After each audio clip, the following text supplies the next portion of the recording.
What if I told you that one of the most unusual games I've played this year has a loop that is literally just beg for money, buy food, eat food. That's it. And somehow, I played it for 2 hours straight and forgot to eat dinner. Hi gamers, it's your host Stormy and welcome to The Night Show. I review indie horror games, survival games, and anything just downright weird.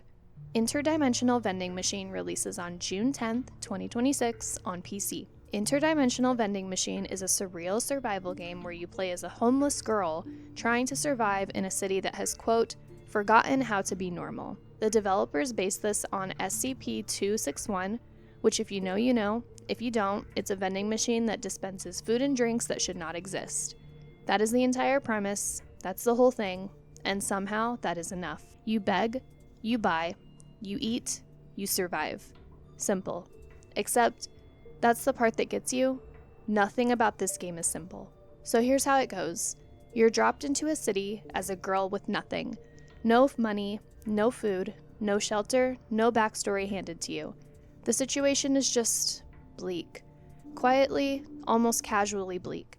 The game doesn't scream at you about how bad things are. It just shows you a woman sitting on the concrete watching people pass her and not look at her. And you beg. You sit there and you watch the little animation of her holding out her hand, and most people ignore her. Some drop a coin, some offer something that passes for advice. Keep your head down, go to a shelter, don't trust anyone. Bleak encouragement from strangers who don't stop walking. And then there are others. The ones that look at her and say things like, "You look like a corpse someone forgot to bury," or, "Honestly, if I kicked you right now, I don't think you'd even flinch." Or, the one that stayed with me, "If you vanished, no one would mention your name. They'd just clean the spot." The game just puts that in front of you. No dramatic sting, no reaction shot. She just sits there and takes it, because that's the only available option. I want to be clear, this is not edgy flavor text. This is something that real people hear, and the game knows that. It's not gentle about making you sit with it. I found myself genuinely disturbed by these lines, which is not a thing I say often, and I review games with body horror in them for fun. Every interaction feels just slightly off in a way that I think is intentional, like the city is running on rules that got replaced with slightly worse rules when nobody was paying attention.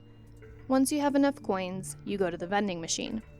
The machine. This thing hums, it glitches, you put in coins, you get an item. Could be a cheeseburger, could be French toast. Normal things. You eat them and your hunger goes down and you continue. But it could also be things like grilled centipedes. The game has over 140 unique food and drink items, and they range from completely fine to, I don't have a word for what I just put in my mouth. Some of them affect your hunger, some of them affect your thirst, some affect other things. We'll get there.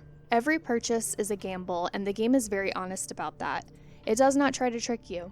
The vending machine is right there, humming, and you put your coin in anyway, because what's your other option? To starve?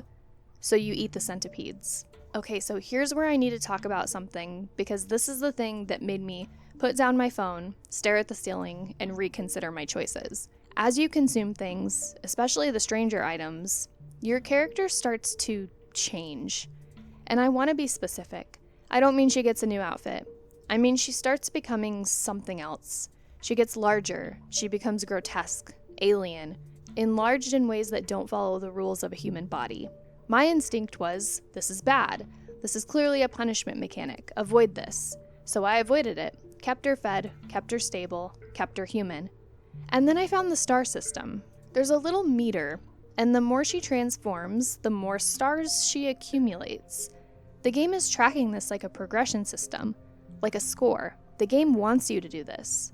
So I did. I kept feeding her, kept pushing, watched her go from woman to grotesque to by the end essentially just a blob, a massive, barely recognizable thing that was once a person. And the game just let me. No jump scare, no punishment scene, just a quiet acknowledgement that yes, this is the direction that you can go. She eventually got detained because the transformation makes you more visible, makes the alert meter feel faster. So I stepped away from my computer. I came back. The pendulum had swung. I'd been gone long enough that she hadn't eaten. She was the opposite now. Frail, skeletal, barely there. There are 10 stages to this system, and I'd gone from one extreme to the other while I was getting a glass of water. I watched her deteriorate to strings, then I had to bring her back. That sequence, without any cutscene, without any dramatic music, without anyone telling me what I was watching, was one of the more quietly disturbing things I've experienced in a game recently. As you progress, you start meeting other people on the street. They're drawn to the vending machine just like you are. They have their own stories. The game doesn't dump these stories on you. It hands them to you in pieces, through brief dialogue, through the way that they react to things. You can share food with them, and depending on what you give them, they might thank you, they might suffer. The game does not offer you a preview of which outcome you're going to get.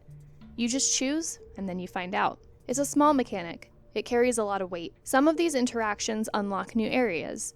Some of them just happen and then they're over and you keep walking. The city slowly shifts as you play. New anomalies appear. Familiar streets stop looking familiar.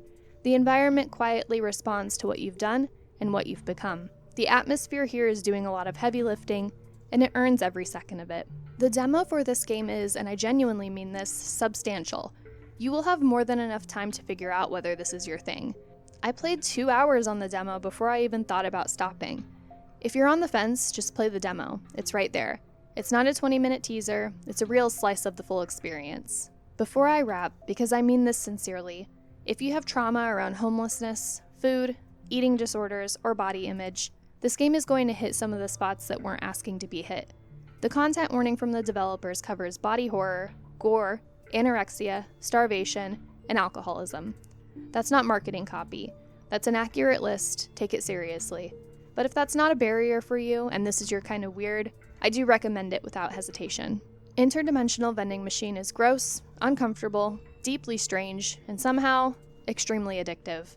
The loop is simple enough to be meditative, and weird enough to never let you fully relax. It has a rare quality where I genuinely did not know what was going to happen next. It's not in a cheap way, in a way where the game is operating on its own internal logic, and it trusts you to follow it into the dark. I did. I ate the centipedes. I'd do it again. That's probably enough said. And that's Interdimensional Vending Machine. Make of it what you will. If you enjoyed, or if you didn't and you're still here anyway, please don't forget to like and subscribe, because there's plenty more where that came from. Thank you all for the endless support, and I will see you in the next night show.